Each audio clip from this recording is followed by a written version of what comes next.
அந்த பட்டு ஒன்றால் என்னை வரவேற்றிருக்கின்றால் நீ வாழ்கள். ஆகவே இயல் இசை நாடகம் என்ற புத்தகமே வரவேறு.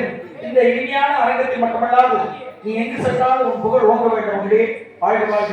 பெரியவர்கள் தரிசனம் சாவு வசனம் கெட்டாண்மை மக்கள் பெண்மக்களே எப்பொழுது யார் யார் வாக்கியத்திலும் நல்லோரை காப்பது நன்று, நல்லோர் சொல் கேட்பது நன்று, நல்லோர் துணை உரைப்பது நன்று, அவரோடு இணைந்து இருப்பது நன்றி. அழகான முறையில் அருமையான முறையில் சிறப்பான முறையில் நீ வரவேற்றமைக்கு நீ என்னால் வாழ்க்கை உன் குலமாக என்று வாயால் வாழ்ந்தது மட்டுமல்லாமல் இசையால் பண்ணால் பாடலால் நீ வாழ்க்க வேண்டும். எப்பேற்பட்ட வாழ்ந்தது மகளே.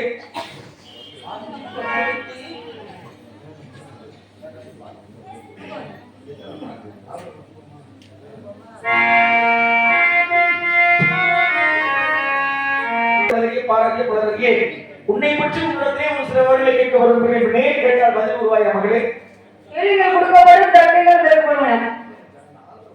ஈரில் உலகம் இருக்கக்கூடிய தாங்கள் வந்து நடந்தது நடக்கப் போவது அனைத்தும் தாங்களுக்கு தெரிந்தால் கூட உன்னை பற்றி ஊரறியே உலகறியே தெரிந்தால் கூட தெரிவிக்கலாம் ஆசைப்பட உங்களை போன்ற வடிவாளப்பட்டவர் காட்டுல இருந்து நாட்டுக்கு வந்ததுனால ஒரு சிறப்பு கிடைச்சிச்சு. நாட்டுல இருந்து காட்டுக்கு போனதுனால ஒரு சிறப்பு கிடைச்சு. வள்ளியை தேடி நீங்க வருகிறீங்களா உங்களால எனக்கு சிறப்பு கிடைக்கணும். அதே என்ன கேட்கறீங்களா ஏதாவது தெரியுது முகடை நட்பது நட்பென்று நெஞ்சத்து அகை நகை நட்பது நட்பு. வள்ளுவர் வாக்குக்கு இணங்கி முகமலர என்பதாக மூத்தோர் சொல்லும் பெரியோர்கள் எல்லாம் சொல்லக்கூடிய விஷயங்கள் எல்லாம் நம்ம உட்கொண்டால் பெரியவர் சொன்னால் பெருமாள் அப்படின்னு எடுத்துக்கிட்டோம்னு வாழ்க்கையில சிறந்தவனாக வல்லவர்களாக வாழ நம்மளுக்கு பறி கொடுக்கும். மரத்தை வாசிட்டு பார், மனிதனை பேச்சிட்டு பார்க்கல மரம் இருக்குன்னு வச்சுங்களே அதை வாசிட்டு இப்படி ஒரு பொருள் உருவாகலாம். மனிதன் பேச பேச பல விஷயங்கள் மனம் கொண்டனால் நூலை படிக்கணும்.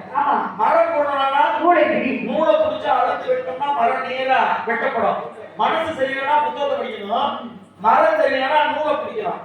இது படிக்கணும் அது பிடிக்கணும் அப்படின்னு ஒரு பாருங்க. அது படிக்கணும் அது பிடிக்கணும். புத்தகத்தை படிச்சோம்னா மனசு சரியாயிடும். நூலை பிடிச்சோம்னா மரம் சரியா அளவையோட வெட்டலாம். நீங்க பிடிச்சிருக்கீங்களா? நூலை பிடிச்சு வெட்டணும், மரத்தை சரியா அளவு எடுத்து வெட்டணும்னு வச்சுங்களே. அப்ப இத்தனை கணக்கு பண்ணி வெட்டக்கூடிய ஒரு கணக்கிட்டு வெட்டக்கூடிய ஒரு தன்மை உருவாகும். அப்ப எல்லா இடத்துக்கும் ஒரு சிறப்பு சேர்க்கணும்னா கஸ்தூரி பொட்டு வைத்து பொட்டு வைக்கணும். பெண்கள்லாம் எல்லாரும் திருமணம் ஆறுவதற்கு முன்பாக ஆன பிறகு திருமணம் ஆவதற்கு முன்னாடி பொட்டு எப்படி வைக்கணும், திருமணம் ஆனதுக்கு அப்புறம் பெண்கள் பொட்டு எப்படி வைக்கணும். திருமணம் ஆறுவதற்கு முன்பாக 3 இடத்துல பொட்டு வைக்கணும். திருமணம் ஆயிடுச்சுன்னா 5 இடத்துல பொட்டு வைக்கணும். அப்படின்னு முதல்ல எங்க பொட்டு வைக்கணும் அப்படின்னா உச்சந்தலையிலே தனக்குத்தானே உச்சந்தலையிலே கங்காதேவி ஆகப்பட்ட குடியோடு இருக்கின்றார். பெரியவங்க நல்லா இருக்கும் அப்படின்னு எங்க போடுவாங்க? உச்சந்தலையிலே முதல்ல போடுவாங்க. ஏன் முதல்ல சிவபெருமான் தலையிலே கங்காதேவி ஆகப்பட்ட குடியோடு இருக்கின்றார். அதுபோல ஒவ்வொரு மனிதனின் தலையிலே அவரோட குடிநீர் சொல்லக்கூடிய இறைவனுடைய குடியோடு இருக்கின்றார்கள். முதல் புட்டு அப்படின்னு சொல்லக்கூடிய உச்சந்தலையில. இரண்டாவது நெற்றியிலே அப்படின்னு நெற்றியிலே தலைவர் பண்ணணும். ஏன்னா ஒரு வீடு புகுந்த வீடு ஒரு வீடு பிறந்த வீடு அப்படின்னு கணக்கீடு பண்ணும் பொழுது எல்லாத்தையும் சட்டமா பார்க்கணும் அப்படிங்கிறக்காண்டி 2வது பொட்டு. மூன்றாவது பொட்டு தொண்டையில. ஏன்னா அர்த்தநாரீஸ்வரர் அப்படின்னு பாருங்க. பெரிய முடிவான மண்டாக ஒரு மாதிரி சிவனை மட்டுமே வளர்ந்தான். தொண்டையிலே இடையிலே உடைஞ்சு சிவனை மட்டுமே ஆண்பாதி பெண்பாதியாக அர்த்தநாரீஸ்வரராக காட்சி கொடுத்தார்கள். யாரு? சிவன் பாதி சக்தி பாதியாக காட்சி கொடுத்தார்கள். அப்ப சிவனை மட்டுமே நான் உணவு வேண்டும் அண்டாக ஒரு மாதிரி தொண்டையிலே கொடுத்து சிவனை மட்டுமே பாதியாக வளர்ந்தான். அப்ப சக்தியை எடுக்க செய்தார். சக்தி தேவியாக பார்வதி அப்ப வண்டாக இறந்தது. தொண்டையில கொடுத்தோம்னா ரத்தமாக கொண்ட வழியில அந்த ரத்தம் சொல்லக்கூடிய குருதியாகப்பட்ட செங்கோடு ஓடிச்சான். அதனாலதான் இன்னைக்கும் திருச்செங்கோடு அப்படி திருச்செங்கோடு ஒரு ஊர் வர காரணம் அங்க அர்த்தநாரீஸ்வரர் ஆலயம் இருக்கிறது. அதனால இடையிலே கொடுத்ததுக்கான 3 பொட்டு. இது எப்ப? சக்தியிலேயே சிவன் இடை. சிவன் இல்லாம இது திருமணம் ஆனதுக்கு முன்னாடி. திருமணம் ஆனதுக்கு அப்புறம் 2 இடத்துல போட்டு வைக்கணும். எங்க? அதான் உடனே கேட்கிறேன். 2 இடத்துல போட்டு வைக்கணும். இது திருமணம் ஆகிறதுக்கு முன்னாடி 3 இடம். அதுக்கப்புறம் திருமணம் ஆச்சுன்னா 2 இடத்துல சேர்த்து வைக்கணும். மொத்தம் 5 இடம் வைக்கணும். நான் 3 இடத்துல விளக்குன்னு சொல்லிட்டேன். மிச்சம் 2 இடம் இங்க அப்படின்னா பாருங்க, ஆதியிலே தோன்றியவள், ஆதியிலே யார் தோன்றா? ஆதிபராசக்தி. அவர் எப்படி தோன்றினார்? 3 கண்ணோட பிறந்தார். சிவனுக்கு முதல்ல 3 கண்ணு இல்ல, ஆதிபராசக்திக்கு தான் முதல்ல 3 கண்ணு இருந்துச்சு. பாருங்க, ஒருவனை உருவாக்குறார், அது வரக்கூடிய தாயிட்டு வந்தார். அவனை திருமணம் பண்ண முடியுமா? முடியாது. அப்ப நீ எனக்கு பிள்ளையாயிரு அப்படின்னு சொன்னதுனால பிள்ளையாரு பிள்ளையாரு பிள்ளையாரு பிள்ளையார் ஆகிறார். பிள்ளையார் ஆயிட்டாரா? அடுத்தபடியாக தங்கி என்று ஒருவன் வந்தான். தங்கை சொன்னவர் கல்யாணம் பண்ண முடியுமா? முடியாது. அண்ணன் தங்கையாக இருந்த தங்கை என்று சொன்னவர் நீ எனக்கு அண்ணனாக இருங்கள் அப்படின்றதுனால அழகர் பெருமாள் அப்படின்னு சொல்லக்கூடிய அண்ணனாக வந்தார். அடுத்தபடியாக வந்தவன் தான் பெண்ணே என்று வந்தார். அவர் யாருன்னா சிறுவராகப்பட்டவர். பெண்ணே என்று வந்தவரை திருமணம் பண்ணணும் அப்படின்னு இவர் பெண்மகளாகப்பட்ட பார்வதி கேட்டார். உங்களை நான் திருமணம் பண்ணிக்கிறேன் அப்படின்னு கேட்கும் பொழுது அப்பதான் அவர் என்ன சொன்னாரு? பெண்ணு கேட்கிறார். யாரு? பார்வதி கேட்கிறா சிவனை. பெண்ணே நீங்க வந்தீங்க, உங்களை நான் திருமணம் பண்ணிக்கணும்னு ஆசைப்படுறேன், இந்த உலகத்தை நிச்சயப்படுத்தணும் அப்படின்னு ஆசைப்படுறேன். அப்ப உங்களை நான் திருமணம் பண்ணணும்னா எனக்கு ஒரு தட்சணை கொடுக்கணும். தட்சணை என்ன? இன்னைக்கு செய்யற பத்தியில வரதட்சணை, பொம்பளை பிள்ளைய கட்டிக்கணும்னா வரதட்சணை கொடுக்க பாருங்க. அது அன்னைக்கே நடந்திருக்கு. உங்களை திருமணம் நான் பண்ணணும்னா எனக்கு ஒண்ணு தட்சணையா கொடுக்கணும் அப்படின்னா எது? உங்களுக்கு 3வது கண்ணு ஒண்ணு இருக்கு பார்த்தீங்களா, அந்த கண்ணை எனக்கு தட்சணையாக கொடுங்கள் அப்படின்னு பேர்த்தி எடுத்து தன்னைச்சிலே வைத்துக் கொண்டார். அந்த பேர்த்தை எடுத்த ரத்தம் வரும்ல, அந்த ரத்தம் வந்தன 2 பெண்கள் மகளிர் நேர் வருகிறது. 2 மகளுக்கு நடுவில் பேர்த்தி எடுக்கும் பொழுது ரத்தத்தில் குருதியாக வலித்தோடுது. கணவன் சிவபெருமான் பார்வதி தேவியோடு அந்த மகளிர் பக்கத்தை கட்டவரை எடுத்து அழுத்திய பிறகு அங்கே ஒரு திலகம். யாரு? பெண்ணாக. ஏன்னா கணவன் திலகம் இடம் கல்யாணம் பண்ணதுக்கு அப்புறம் மகளுக்கு அந்த நடுவில் ஒரு கூட்டு வைக்கணும். அதுக்கு அடுத்தபடியா முக்கியமான இடம் கட்டிய மாங்கல்யத்தில் ஒரு கூட்டு வைக்கணும். ஏன்? பூவோடு பொட்டோடு என் கணவன் நீண்ட ஆயுளோடு இருக்கணும் அப்படிங்கிற எல்லா பெண்மகளும் மாங்கல்யத்துல ஒரு பொட்டு வைக்கணும். மொத்தம் 2 போட்டு சேர்த்து வந்துச்சா? மொத்தத்தை இடத்துல வச்சுனா 5 இடத்துல திருமணமான பெண்கள் 5 இடத்துல பொட்டு வைக்கணும்ன்றத ஒரு தன்மை. நீங்க நெட்ல என்ன நினைக்கிறீங்க? ஆமா, நான் நெட்ல பட்டு எழுதிருக்கேன். பசுபதி பசம் முப்பட்டு அப்பன்மான் பிரம்மான் சொல்லக்கூடிய ராமத்தை காண்பிருக்கேன். நீங்க நீங்க போட்டீங்களா இல்ல வேற யாராவது போட்டுட்டாங்க? என்ன போடுறது போடாதது என்ன கதை? போடுறது பட்டை நீங்க போட்டுட்டீங்களா? நாம என்ன நாம போறாங்க இல்ல, நீ பட்டை நீங்க போட்டீங்களா வேற யாரும் போட்டுட்டாங்க? கிடையாது. அது மாதிரி நாமங்கிற நம்ம தான் போட்டுக்கணும். தகப்பன் என்ன நெற்றில அடைஞ்சிருக்காரோ அதுதான் பிள்ளைங்க. அதான் பிள்ளைங்க. சிவபெருமானுக்கு எத்தனை பிள்ளைங்க? சிவபெருமானுக்கு எத்தனை பிள்ளைங்க? 3 பிள்ளைய சொல்லிக்கிற அளவுக்கு 3 பிள்ளைய. முருகப்பெருமான் முதல்ல விநாயகர் பெருமான், அடுத்து முருகப்பெருமான், அடுத்து அரிய சுதன ஐயப்பன். அப்ப சிவபெருமான் நெற்றில என்ன அடைஞ்சிருக்காரு? அவர் சைவ சமயத்தை சார்ந்தவர்கள் எல்லாருமே திருடி பூசிக்கிறவங்க தன்மை. பட்டை அடிக்கிறார். ஆமா, பட்டை அடிக்கணும். முருகப்பெருமான் நெற்றில என்ன அடைஞ்சிருக்காரு? பட்டை தான் போட்டுருக்காரு. முருகப்பெருமான் நெற்றில என்ன அடைஞ்சிருக்காரு? பட்டை தான் போட்டுருக்காரு. ஐயப்பன் நெற்றில என்ன அடைஞ்சிருக்காரு? அவர் நாமம் போட்டுருக்காரு. ஏன் அவர் தகப்பனுக்கு முதலிய கொடுத்து அவர் பட்டை தான் அணியணும்? ஏன் அவர் நாம பட்டை அணிஞ்சிருக்காரு? கெட்டிக்கார பிள்ளையா இருக்கீங்க. கெட்டிக்காரங்களோட என்ன பண்ணி பதில் பேசுறாங்க? பேசுறீங்க. உண்மையிலே உங்களுக்கு அறிவு சார்ந்த ஒரு சில விஷயங்கள் இருக்கு. ஏன்னா இந்த விஷயத்தை கெட்டி பிடிச்சு பேசுங்க பாருங்க. ஒரு விஷயத்தை கேட்கணும்னா கூட யோசிக்கக்கூடிய சிந்திக்கக்கூடிய தன்மை இருக்கு. சிவபெருமானுக்கு 3 பிள்ளைய, ஒண்ணு விநாயகர் பெருமான், முருகப்பெருமான், ஐயப்பன். 3 பிள்ளைய தானே. சிவன் பட்டை அணிஞ்சிருக்காரு. அதே மாதிரி விநாயகர் பட்டை போட்டுருக்காரு. முருகப்பெருமான் பட்டை போட்டுருக்காரு. அருமையான ஒரு விளக்கம். இதுக்கு சூட்சமா ஒரு விஷயம் இருக்கு, உள்ளுக்குள்ளே இருக்கு. என்ன காரணம் பாருங்க. அரிக்கும் அரணுக்கும் பிறந்தவன் ஹரிகர சுதன் ஐயப்பன். யாருக்கு? அரிக்கும் அரணுக்கும் பிறந்தவன் அப்படின்னா சிவனுக்கும் பெருமாளுக்கு பிறந்தவன் ஐயப்பன். எப்படின்னா பத்மாசுரன் ஒரு அரக்கனை சிவபெருமானை நோக்கி தவம் இருக்கிறான். சிவபெருமான் தவம் இருந்து என்ன வரம்னு கேட்கும் பொழுது எனக்கு சாகா வரம் வேணும் அப்படின்னு உலகத்துல யாருக்கா சாகா வரம் கொடுப்பாங்களா? அப்பதான் நாகராஜ நான் போய் அவர்கிட்ட கூறு சாகா வரம் கேட்காது, நான் யார் தலையிலே கை வைத்தாலும் பசுமாய் போடுற வரத்தை நீ கேட்டு வாங்கன்னு சொல்ல. அப்ப அதே மாதிரி பத்மாசுரன் சிவபெருமானத்தை நான் யார் தலையில போய் கை வச்சாலும் அவங்க தலை பத்மமாயி எரிஞ்சு சாம்பலாயிரணும் அப்படிங்கிற வரத்து பத்மாசுரன் கேட்டு வாங்கிட்டேன். கேட்டு வாங்க என்ன பண்றேன், ஒரு பழமொழி சொல்லுவாங்க இல்லையா, வர கொடுக்கிற நிலையில கை வச்சாட்டான் அப்படின்னு. அப்ப பரிசோதனை பண்றதுக்கு நீ கொடுத்த வர சரியா தப்பா நான் பரிசோதனை பண்ணணும் உன் தலையிலே கை வைக்கிறேன். வர கொடுத்த சிவன் தலையிலே கை வைக்க போனேன். அப்ப சிவனாக ஒரு ஓடி போய் விழுந்தாரு. அப்ப தைரியம் என்ன, ஓடி போய் விழுந்தாரு. ஏன்னா வரலாற்று கொடுத்துருக்கோம். அப்ப பாருங்க, அங்கே மோகினி அவதாரம் எடுத்தால், எது பெண் அவதாரம் எடுத்தால் பெருமாள். பெருமாள் என்ன நினைச்சாரு, பொம்பளை பிள்ளை மாதிரி அவதாரம் எடுத்து அப்படியே வந்து அழகா நினைக்கிறாரு.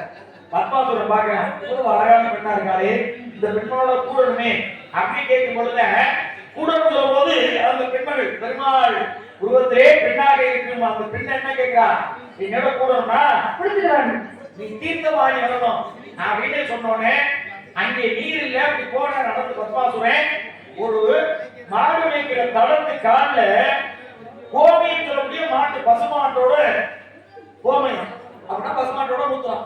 அந்த கோமையும் அந்த பசுமாட்டோட கால் தளத்துல இருக்கு. அதை தொட்டு தலையில வைக்கிறான். ஏன்னா தீட்டா வருமா இல்லையா, தொட்டு தலையில வைக்கிறான். அவன் என்ன வரம் கேட்டான், யார் தலையில கை வைக்கணும், எடுத்து சாம்பலா போகணும். அது என்ன பண்ண, நான் எடுத்து தண்ணி எடுத்து தலையில வச்சான். அந்த தானே அவரே அழைச்சிட்டான். அந்த தீட்டா அந்த கோமயத்தை எடுத்து தாம்பலையே வச்சான். ஏன்னா தீட்டா வந்து நாம வாங்க வரம் தெரியாம அவன் வாங்கின அவன் கை யாரையில தலையில கை வச்சா பத்மாயி போகிற வரத்தை வாங்குறதுக்காக அதை தொட்டு தலையில கை வச்சோடனே அவனே எடுத்து சாம்பலான. அப்ப சிவன் வந்து பாக்குறாரு, பெருமாள் மறுபடியும் பெருமாள் அவதாரத்தில் அப்படி நிற்கிறாரு. வைத்தினரே பத்மாசுரனை எப்படி அழித்தீர்கள் அப்படின்னு கேட்கும் பொழுது, நான் பெண்ணாக அவதாரம் எடுத்து அவன் முன்னால நின்று என் மேல மதிமை எங்கி அவன் தன்னைத்தானே அழித்துக் கொண்டான் அப்படின்னு சொல்லும் பொழுது, உங்களோட பெண் அவதாரம் அந்த பெண் உருவம் இருப்பதா அந்த உருவத்தை நான் பார்க்கணும் அப்படின்னு சிவன் சொல்றாரு. உடனே பெருமாள் என்ன பண்றாரு, கோயில் சொல்லி பெண் அவதாரமா எடுத்துக்கிறாரு. எடுத்தோடனே சிவன் பார்க்கிறாரு, இவ்வளவு ஒரு அழகான பெண்ணா இருக்காளே அப்படின்னு இருவரும் நடனம் புரிகிறார்கள். நடனம் புரியும் பொழுது அந்த சக்தியாகப்பட்டது அப்படின்னு புராணம் சொல்லுது. ஈவியமாகப்பட்டது தப்பி விழுகு, சிவனோட வீரியம் தப்பி விழுகு. அதை அந்த மோகினிக்கு பெண்ணாகப்பட்ட கையில ஏந்தி பிடிக்க கையப்பன் ஐயப்பன் உருவாக்கினார். கையப்பன் என்று சொல்லக்கூடிய ஐயப்பன் உருவானார். மணிமாலைகளோடு பிறந்த குழந்தைய பிறந்திருக்கு. அந்த குழந்தையை பார்த்துட்டு மணிகண்ணே அப்படின்னு அங்க போட்டுட்டு போயிட்டாங்க. மணிகண்டா அப்படின்னு அங்க போட்டு போயிட்டாங்க. யாரு, அரியும் அரணம் மகாவிஷ்ணு சிவனும் மகாவிஷ்ணு அப்படியே போட்டு போயிட்டாங்க. இது பாருங்க எங்க நடந்த விஷயம்னா, மலையாள தேசம் இன்னைக்கு சொல்லக்கூடிய கேரளாவுல மலையாள தேசத்தை ஆண்டு பந்தள நாட்டு இளவரசன் வேட்டைக்கு வர்றாங்க. அப்படி வேட்டைக்கு வரும் பொழுது ஒரு குழந்தை அழுது கொண்டிருக்கிறது. முத்துமணி மணிமாலைகளோடு பிறந்த கிடைத்த ஒரு குழந்தை. பார்க்க நம்மளுக்கு குழந்தையிலேயே இப்படி ஒரு ஆம்பளை பிள்ளை கிடக்குதே தூக்கி வாரி அணைச்சு கொண்டு வீட்டுக்கு கொண்டு போயிட்டாங்க. கொண்டு போயிட்டு அங்கே மணிகண்டன் என்ற பெயரோடு, ஏன்னா மணிமாலையோடு இருந்தனால மணிகண்டன் என்ற பெயரோடு வளர்ந்து வர்றேன். அப்படி வளர்ந்து வர்றேன். அது மேல பெரிய கதையே இருக்கு. ஏன்னா கொண்டாடி பெரிய கதை நீங்க கேட்டது மட்டும் சொல்றேன். அப்ப கொண்டு போய் வளர்த்தன யாரு, பந்தள நாட்டு இளவரசன்.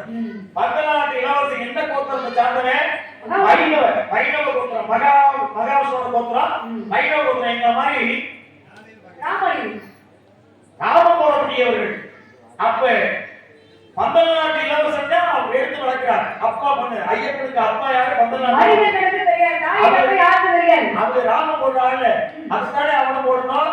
அப்பா பந்தள நாட்டு இளவரசன் என்ன போட்டாரோ அதைத்தான் மகன் ஐயப்பனும் மணிகண்டனும் செஞ்சாரு.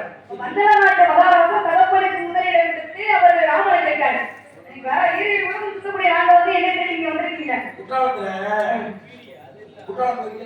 முனிவர் போனார். ஒரு முனிவர் போனார். முனிவர் போனார்ல, முனிவர் போனார்ல. ஆமா, முனிவர் அந்த கோயிலுக்கு வந்தாங்களா? அனுமதி இல்ல. ஆரம்பத்துல அந்த கோயில் என்ன கோயில், மகாவிஷ்ணு கோயிலா இருந்துச்சு. பெருமாள் கோயில். பெருமாள் கோயில். பெருமாள் கோயிலுக்கு பட்டியா இருந்தா போக முடியுமா? உள்ள முனிவர் போனாரு, போக முடியாது. போக முடியாதுல்ல. உள்ள விடல. பட்டை எடுக்கிறவங்கலாம் உள்ள வரக்கூடாது, நாம போட்டாதான் உள்ள வரணும்னு உள்ள விடல. ஆனா அவர் உள்ளே போனார். பெருமாள் அன்னைக்கு இருந்த பெருமாள் வீடு இன்னைக்கு சிவன் கோயிலா எப்படி வந்துச்சு சொல்லுங்க பாப்பா.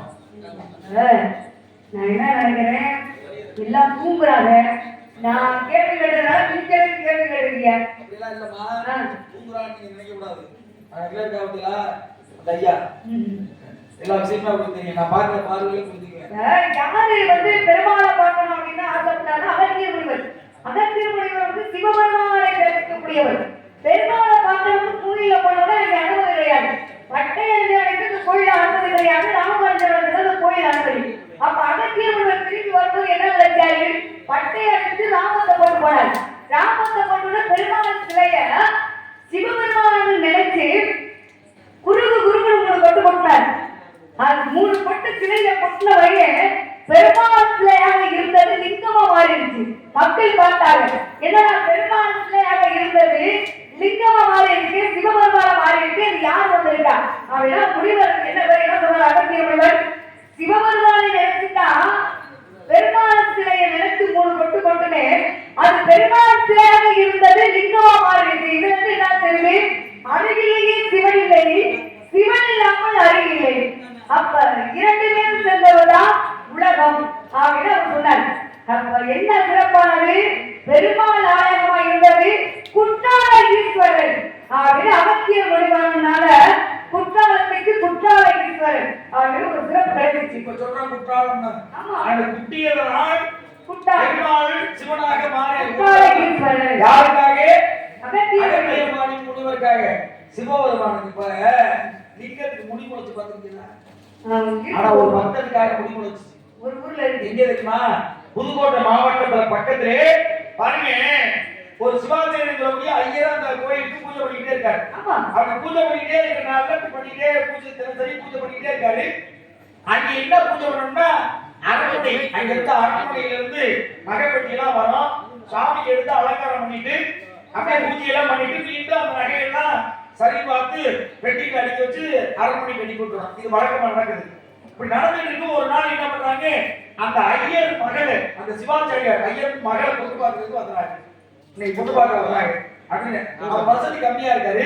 அவர் ஒரு ஆசைப்படுறாரு. என்ன ஆசைன்னா, நம்ம சாமிக்கு போட்ட அழகு பார்த்துட்டு இந்த நகையை நம்ம மகளுக்கு போட்டு விட்டு பொண்ணு வீட்டுக்காரங்களுக்கு காமிச்சோம்னா அவர் பொண்ணு அழகா இருக்குன்னு நம்ம மகளை கட்டிக்குவாங்க அப்படின்னு போட்டு காமிக்கிறதுக்கு மட்டும்தான் அப்படின்னு இவர் 2வது நாள் சாமிக்கு போட்டு அழகு பார்த்துட்டு பூஜை எல்லாம் பண்ணிட்டு அந்த நகையை எடுத்து போய் பொண்ணுக்கு போட்டு அழகு பார்த்து மாப்பிள்ளை வீட்டுக்காரங்க காமிச்சு மாப்பிள்ளை வீட்டுக்காரங்க பொண்ணு பிடிச்சு போச்சு.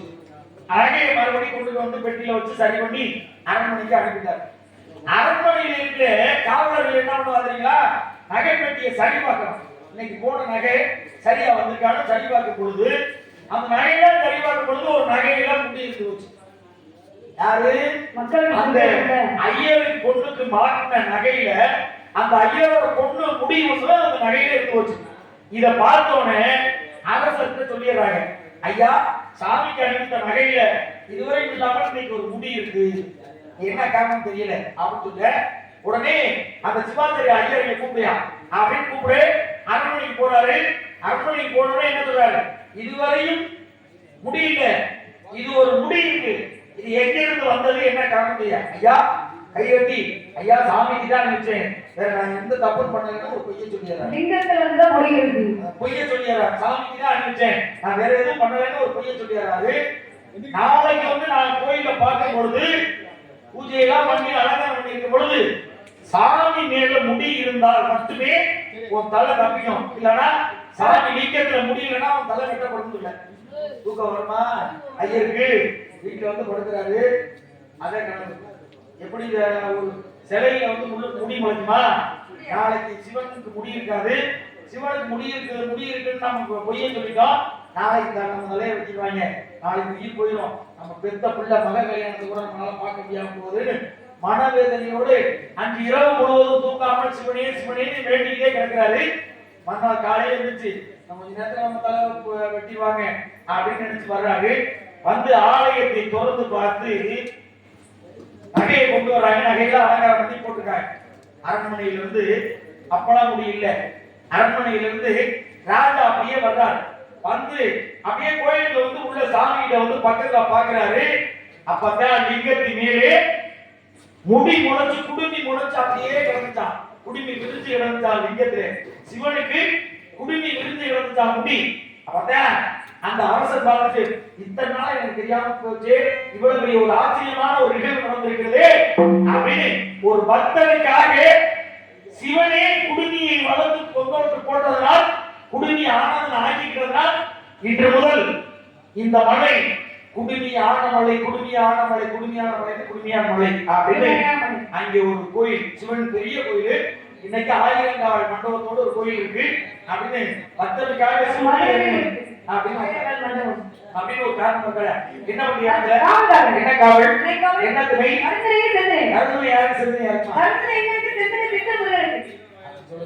ஆபத்து போதுவா, அறுபது போதுவா, நாகத்தை தீரா, கருத்து மணியா, கோபத்தை அடங்கா, குருவலிகளா, பாவத்தை தீர்க்கா, பயனில்லை, தவத்திற்கு, தமிழுக்கு, குலத்திற்கு, சபத்திற்கு, சகலத்திற்கு, சுவைகள், துறைகள், திக்குகள், திரைகள், அசிவந்தா, பட்டு படம் நீங்க படிச்சிருக்கீங்க அர்த்தம். படிச்சா தானே வெளியில வரும். பெண்ணின் பருவங்கள் என்னென்ன? ஆமா, எங்களுக்கு இருக்கு. ஆனா எனக்கு இல்ல. இல்ல ஆண்களுக்கு. அப்படி கேளுங்க. ஆண்களுக்கு ஒரு பருவம் இருக்குன்னு நீங்க ஆண்கள் கிடையாது. பாருங்க, முற்றும் துறந்த முனிவர். வந்து ஏழாவது அறிவுன்னு ஒண்ணு இருக்கு. ஆமா, மனிதனுக்கு 6 அறிவு. பாலம், நீதி, மரபம், துறவம், விடலை, காலை, முதுகுன்னு சொல்லக்கூடிய எங்களுக்கு அறிவு. மங்கை பருவம். பருவம் இருக்கா இல்லையா? மங்கை பருவானது ஒரு பொண்ணுக்கு என்ன தேவை? பாதுகாப்பு. யார் கொடுக்குறது? திருமணம் ஆகாதவங்க அண்ணனுக்கு பாதுகாப்பு. கடைசி வழி பாதுகாப்பு வந்து கணவன். நீங்க அதுக்கு தைப்பட்டு வர மாட்டீங்க. உனக்கு வந்து கல்யாணம் பண்ணணும். நீங்க அதுக்கு தைப்பட்டு வர மாட்டீங்க. உனக்கு கல்யாணம் பண்ணணும் அப்படிங்கிற எண்ணத்தோட எல்லாரும் இங்க வந்து உட்கார்ந்து இருக்கிறவங்க. அதனால ஒரு மாப்பிள்ளை பார்த்து வந்தீங்க.